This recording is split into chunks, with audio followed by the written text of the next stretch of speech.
Here we go. Ready? Okay, ready. Hello, everyone. Good Hello. morning. Oh, and there's my timer saying, make sure you're online. So good morning, good afternoon, wherever you are in the world, or good evening, I guess. I'm Teacher Casey. I am here with Rebecca. Hey, Rebecca. Hi. As always, my partner in crime over here. So, hey, Kathy's here, Harvetta's here. Nice to see you guys. Awesome. So let's get started right away with the news. We have about, 3 emails to talk about and just some news. If you have any questions or topics, put them in the chat box. But without further ado, let's have you do the first one. Okay. So a couple of days ago on April 18th, I got a message from Outschool for Families because I'm a parent on Outschool. So I get the parent emails. And some of them I look at, some of them I don't. It's just nice to get like the parent newsletter, which we don't really talk about it here. We talk about the teacher stuff, but I thought today we'll do a little parent stuff. So back on April 18th, they sent us an email about Earth Day. Well, Earth Day was yesterday, technically, April 22nd, but it's a good thing to talk about all month long. And I know some teachers have classes that, they schedule for a week, multiple times. I've got an Earth Day class that's on the schedule too. No bookings yet, but we make pudding in a cups and the layers of the earth. We talk about the inner core and outer core. So we talk about the earth. So that's kind of fun to do. I have a cool idea for you that I did in my STEM classes. Yeah. Have you ever made jump ropes out of commissary bags or shopping bags? No.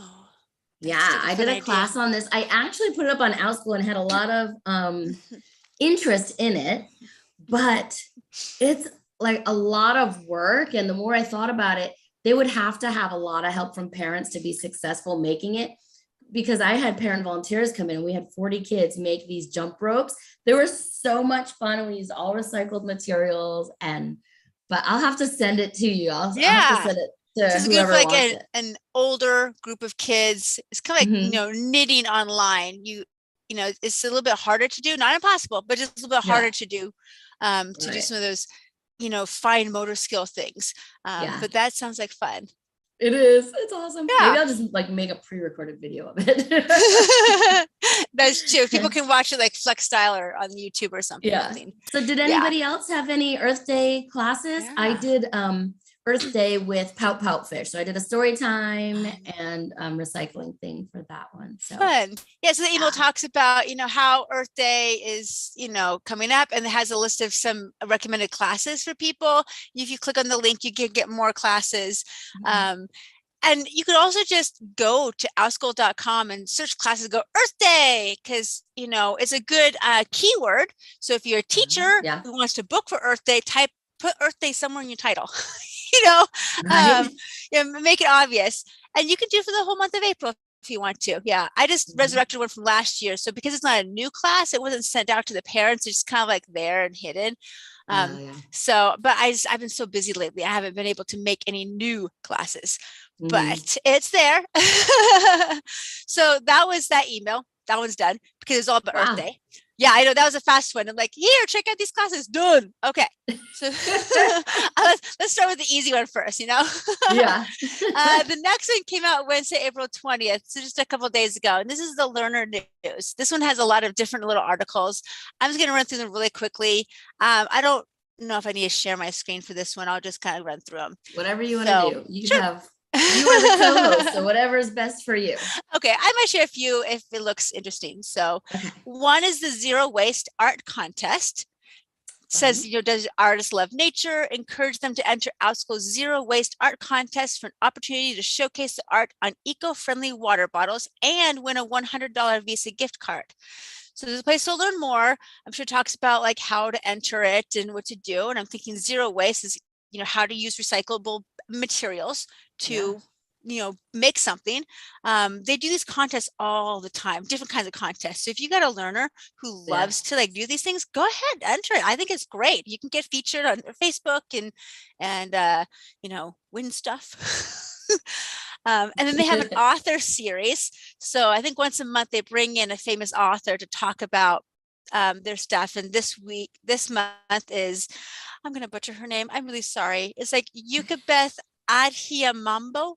No, Adhiambo. I don't know. I'm I don't sorry. know. But it's talking about her book, She Persisted, Wangari Maathai. So talking about the Earth Day. I think it looks like she worked in the rainforest land in Kenya. So Wow. it's that side of the world, which is great. So if you want to check that out, that is Thursday, April 21st, like 2 days ago. Sorry. Sounds a little bit like it. for Earth Day. But you know, usually when they have the authors and things, I think they have a replay. So if it's not there, you might be able to get the replay on it. Yeah, and I think sometimes it's even posted in some of the Facebook groups, like the family and the parents' Facebook groups. You can watch it again there. So yeah, that's a good idea. Just watch the replay, because sometimes you can't go to these things live. My life is busy. I can't go to everything live, but it's like, I wanted to go to it, right? 2.5 kids, a couple million classes to juggle, drop off, pick up. No, I'm not busy at all. Not at all. But she still makes time to come chat with all of you and to come hang out with me. So yeah, I like this. This is like my Saturday morning date. It's like it's scheduled as if it was a class. This is just what I do on Saturday mornings. I love it. Did you know that there's an Outschool literary magazine? I kind of knew it, but I didn't. But this is hot off the press. I guess they come out every month or every season, so you can check that out. This one is a collection of original creative prose works from the Outschool learner community. So this is from the learners, maybe from some of the teachers. It's kind of a fun thing to check it out. It's an online thing. So I think it opens up as a PDF. Let's take a peek at that real quick, just because why not? Okay, so I'm going to share the screen. I'm going to go over here. So here's the literary magazine. I just clicked the link. So it's got articles. Oh, look, this was made by age 9. You got some and pictures. 5. Unless they put their first name and their ages, so they can kind of see, who wrote it, who drew it. Right. Yeah. And, they're not giving a lot of information away, but they're still like, if the child clicks on this and sees their work with their first name, wow. Yeah, they're like, that's my stuff, that's kind of cool. So this one goes on for, oh goodness, like 30 pages, 37 pages. That's so cool. This is amazing. Yeah. Well done, and I'm Outschool. sure. Oh yeah. So if you go to info.outschool.com/learner-community, you might be able to submit some stuff there, is my guess. So to find out more. Yeah. So I don't know, I might, they could go down to age, low. So I might be asking my 5-year-old to do something. I don't know. I've never done that before, but I think it'd be kind of cool to have her stuff in print. Either her written works that I would type up or an artwork. I think that'd be fun. I still have, so our school was doing a fundraiser once when my daughter was in kindergarten, and I still have, so they make a piece of art on a small paper and then they send it to the company for all the kids in the school, whatever, for the order. So I still have coasters and some magnets of this one thing she drew. I was just looking at it today, but I'll have to bring it sometime and show you. It's so awesome. I know when you're a teacher, you're like, how much stuff do I keep? You don't want to keep everything. You do. You want to keep everything, but you can't keep everything. But then you're looking back like, oh, this was just last year. Well, that was like 10 years ago. I'm like, wow, this has a really good memory. I'm going to keep this forever. You need to like make a small bin, for each kid is what we have. And we just kind of shove stuff in there, and it's hard to choose. It's hard, especially when you have like creative teachers, like for Christmas, I still have like their handprints that they made with like Rudolph's nose, here's the antlers. And that's, my kids are in their 20s. I know. Yeah, keep a couple of things from every year, because even though it might not be important now, it might be like, this is cool handprint for, this is how big their hands were when they were 5, Yes. And then, you're going to be a grandmother, and then you pull these things out at Christmas and you're like, oh my goodness. I remember this. The little ornaments for the trees or the wreaths. Yeah, those are fun. Those are fun. Yes, I have them. Yeah. Maybe we digress. Maybe we should do a YouTube video on the stuff we've saved over the years. Goodness, I gotta find some of this stuff. I'm pretty bad about not saving too much stuff. I'm trying to declutter, which is, Yes. work in progress. And you should. But I think you should. I do need to keep a few things here or there as memories. But I Yeah. don't need to keep every single coloring sheet they ever color in their life. I think I'm gonna work on this new project. I think that would be so fun. I need Yeah. to like And message then you have Phoebe Bennett and be like, how much stuff do you have saved? right? And they bring home so many worksheets. I don't need to save all the worksheets, Oh yeah, no. but some of the special, Like seasonal crafts. holiday things, the Christmas gifts they send home to the parents, those are kind of Yeah. fun. Yeah. Yeah. Anything with like a picture. So if the teacher, like one year, there was a round picture of my daughter and around it, she made a wreath with some green puzzle pieces. You know what I mean? Like anything like that we've saved. So Yeah, I know this year they had one of those clear plastic cups they put upside down and they fill it with glitter and like fake snow, and they put a picture from there. So she's like in the snowstorm. Cute. Have you ever made, so you take like a clear or a white snow globe, or I used dark blue and not a snow globe, an ornament, and you put their hand on it like this, and these are all the snowmen. Oh, that's They're fun. so cute. So I would do all of the kids' hands, but then I would go in with Sharpies after, make all the faces and everything. It took me forever. I know. Yeah. You're like, okay, how much do I want the kids' artwork shown? How much is the teacher work? Yeah. It's a kid and our teacher. I was like, okay, this is turning into a lot of like a teacher project, and I want to show the kids' artwork. Yeah. So I had a balance of like, how much can the kids do? Trying to do as much of the kids as possible, but it is hard. But anytime you could put a handprint, I think parents love it. Right. Or a picture. Yeah. Yeah. One year we had collected a whole bunch of glass soy sauce containers. My husband used to have those all the time. So we kept them, and then I made colored salt. So because sand, but I use salt. That way, if it breaks, salt will kill bugs and not attract bugs like sugar does. Oh yeah. And then we made it's like salt art, and then I put a picture on it. So they got to choose how much of each color to put into their, glass container, and then we put a picture on it for Mother's Day. I remember making those at like the fair, like hometown fairs when we would go with my family. So super cute. Yeah. All right. So yeah, we have back more to on that email? Yeah. Just Go a little bit. it. Let's see here. We have, let's see. So, okay, there's an online event, Cultivating a Summer of Learning. This is for Saturday, April 30th from 9 to 12:30 p.m. Pacific time. So this is like, it says, are you looking for fun, interactive, and interest-based activities to keep your kids thinking and inspired during the summer? Register for our second annual event that's designed to help parents plan a summer their families can enjoy. We'll discuss mental health for kids, time management, and more. So look, it's a fun event for parents to get some ideas. And if you want ideas for like camps for the students, there's lots of pod classes coming this summer. Some of them could be week long or a month long. So keep your eyes open for different kinds of summer camps, whether by one teacher or multiple teachers. Those are kind of right. And then we have 4 ways parents can demonstrate a healthy relationship with money, because kids need to learn how to handle money. And I think like, with my daughter, she doesn't understand money yet. Like she found some money lying around. She's like, this is my money. No, this is mommy's money. But I want it. No, this is mommy's money. It's not Mommy needs all she can get. Why are you putting a $5 bill in your backpack? This is mommy's. But I use my card for so much that she doesn't really interact with cash as much as I did when I was younger. Right. Now, we used to teach money in kindergarten, even just the names and things. And that wasn't part of our curriculum when I was leaving. Yeah. It depends. And even now it's like, well, we teach it, but how much do people actually use cash right now? Especially with like coin shortages and stuff, that people are like, either use exact change or use a card. And so it's just sometimes easier. But when you use a card, they don't understand that when I swipe a card, money's taken out of my bank, and I'm keep looking at my bank statement to see the money leave. She has no idea. It's like, swipe a card, get the stuff. Yeah. Hey, I want a card like that. It's like a magical card that can get you anything. No, it's connected to money, over here. Yeah. But when you're 5, it's just your thought processes, right? Yeah.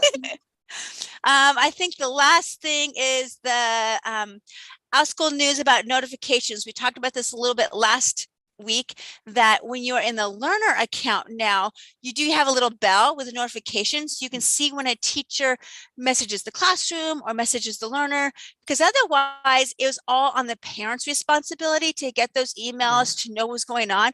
Well, now the learners can have access to their own stuff, and they can keep track of, oh, my teacher messaged the classroom with a new message. Let's go check it out, which is great for, kids who can read, more than 5 years old.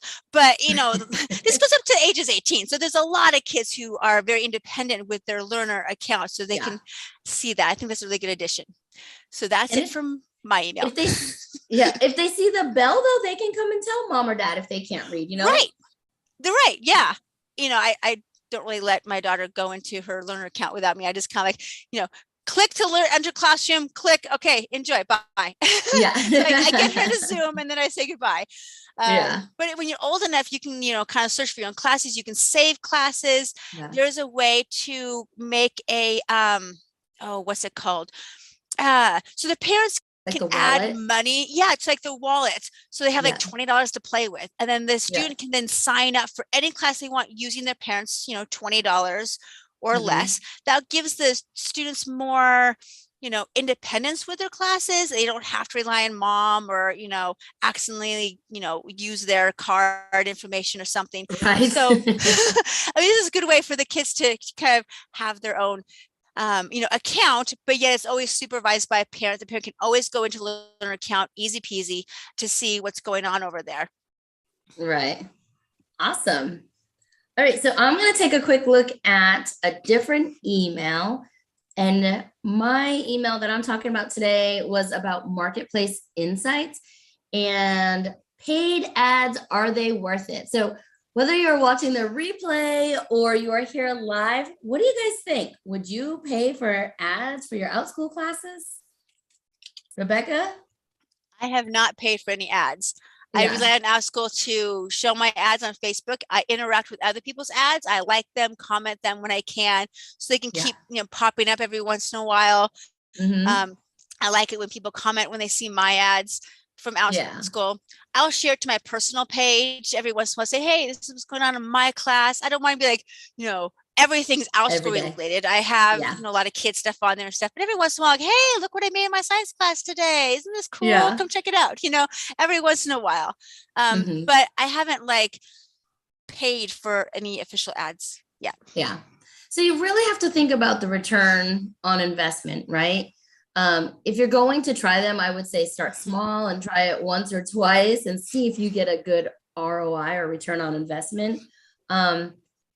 It's usually can be pretty cost effective, but I also rely on Outschool or other companies to advertise for me or for the company to keep bringing in more students. So let's see what Outschool has to say.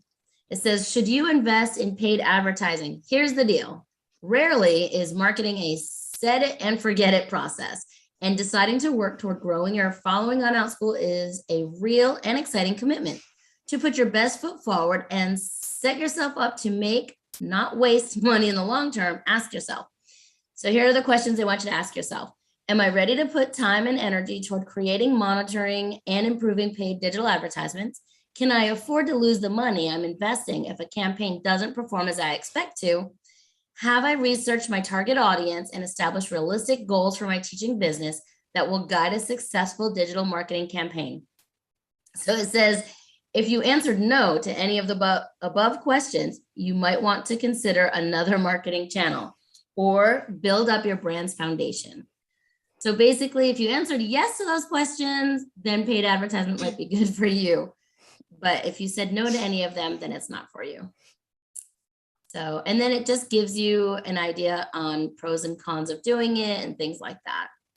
So, and if you want to go to that article, it talks about like search engines and social media and all of that too. So we're not going to read all of that because I'll have everybody over here snoozing.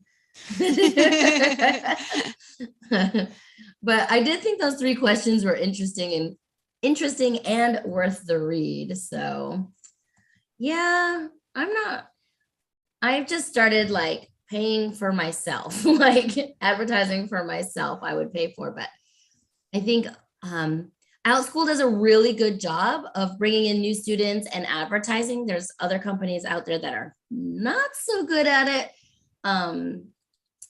But yeah, that's all I'm going to say about that. Okay, so the next section was data insights for educators. So classes in demand. What do you guys think are the top classes right now? Let's see, this one, so they do like a weekly thing. This one, like on April 14th, search terms, dance was way up there, 66% for ages 3 to 7. Rebecca, how cute is that? Oh, I know. Well, right now, like, Encanto dance stuff is big for the little kids. So you could do a lot of themed dances if you wanted to. And Monday through Friday, percentage-wise, came out higher than Saturday and Sunday for pretty much all the classes I'm looking at right now. That's interesting. Well, I know, they've had some spring breaks here and there. We're coming up to summertime, so families are trying to plan ahead for, okay, once school gets out, what are we going to do? Now, Monday through Friday, I don't know if that means like daytime school days or is it after school? Yeah, they didn't give a time. Yeah, that doesn't say. So it could be, any time in there. But it is interesting to see that they want that consistency within the school day or school night and save weekends free. Yeah. Yep. That was interesting. So dance, cooking, oops, I just minimized it. Dance, cooking, singing, essay writing, acting, Italian, multiplication for ages 3 to 7. I was like 3. Chinese, French, grammar, piano, German, camp, ballet, social skills, book clubs, animations, like lots of them. Oh, marine biology. Well, later on, they have insights by time. Do you want to show it? Sure. I also like they have insights day by day. These are some of the things that Outschool does so well that I love. Like they love their stats, and teachers love their stats too, because it helps us know how to plan.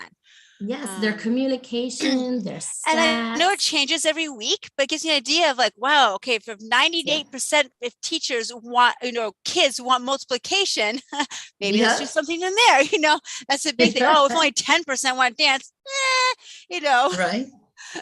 Yes. Okay, so let's see. Sharing my screen now. Can you see it? It's coming. Yes, I can. Very good. Okay, so this is insights by age group. That's what I was mentioning earlier. You can see only 10% of 14 to 18 wanted dance, but 66% of this. So if you teach a specific age group, this is a great resource for you as well. Mm-hmm. So you go, okay, I'm doing math. What age group do I want to do? Or if I'm doing, I'm doing science, or I'm going to do art or whatever. Like here's where I want to teach. Okay, so here's Monday through Friday, and then Saturday, Sunday. One thing I noticed down below, it says camp. So when you think about summer camps, go up just a tiny bit. Okay, and there's summer camp below. Yeah, so it's like 95% want Monday to Friday, but only 36% want Saturday and Sunday. So if you're going to make a camp, make it for like 3, 4, or 5 days during the school week. Yeah. You don't need to go into the weekend. Self-defense. This is great. Greek. Woo. 100% financial skills, drums, and film. Wow. So lots of interesting things. Video editing. I need that class. Maybe I'll stop doing so many lives. No. You got your time zone. So this is Central Time. So when you do like the 1 to 6 a.m., it's kind of international students. So if you go into yours, does it show you in your time zone? No, but it still says Central Time Zone. Oh, okay. I was like, wow. Yeah, because I think it's an article. So they're just like picking a random neutral middle of the time, Yeah, gotcha. zone. But then you can always translate to your time zone to see, okay, am I going to hit mostly, do I teach morning classes, afternoon, evening, or that middle of the night international students, and hit the people who live in China, Australia, that side of the world. Yeah.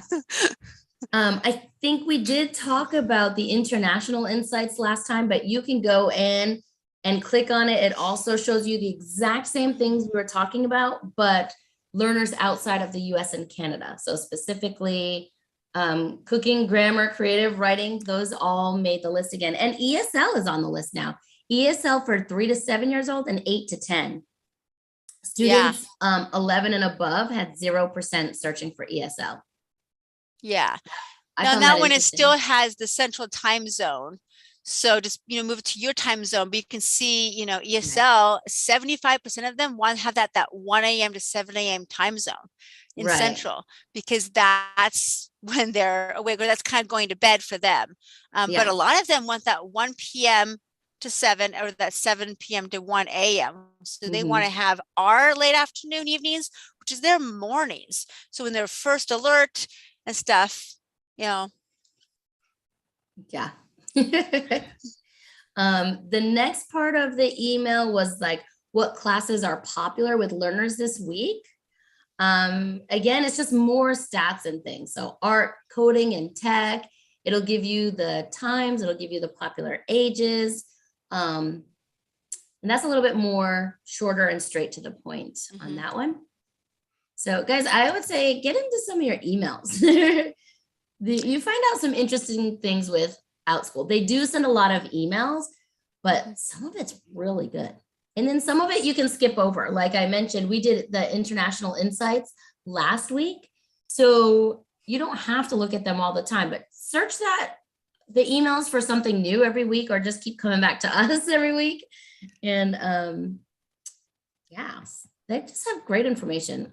I just love that about Outschool. So, and the last part of this email is the parent topic request. And it says, take a look at the top 50.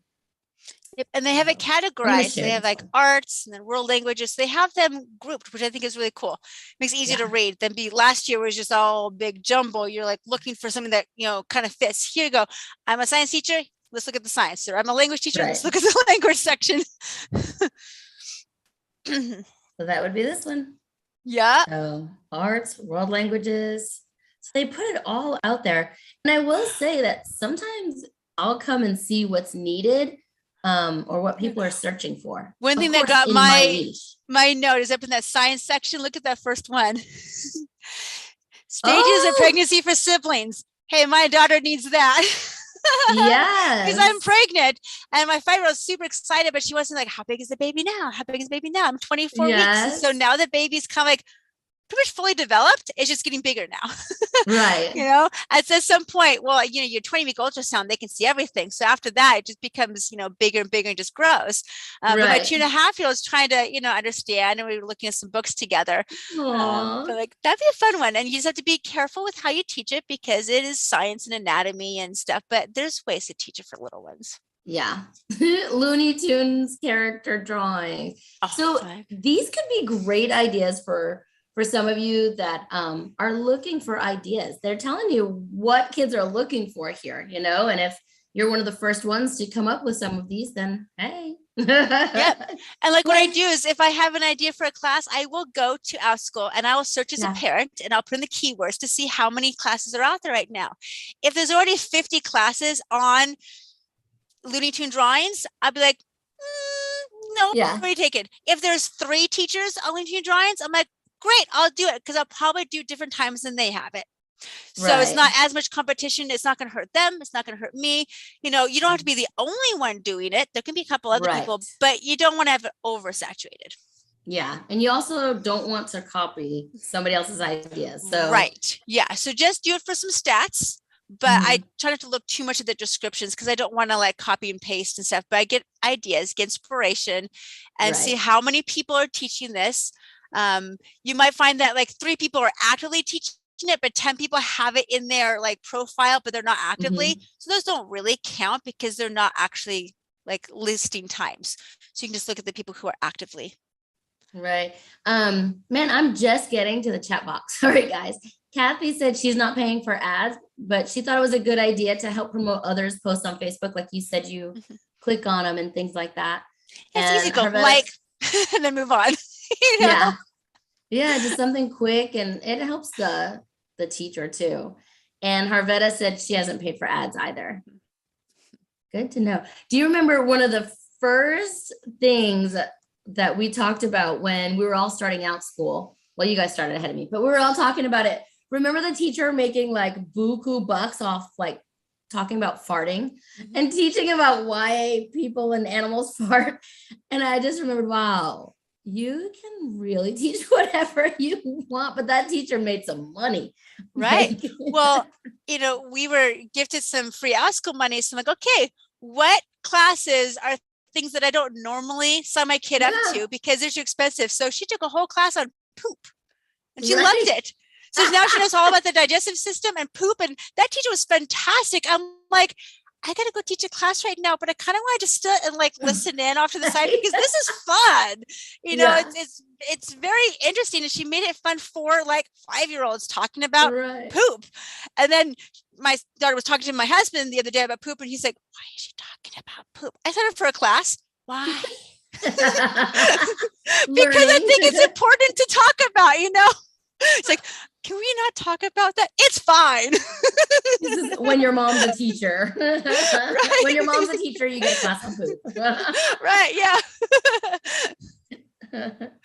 Oh, Meredith said, I'll finish watching on the replay. Bye, y'all. I think we're wrapping it up. I gotta go anyway. too.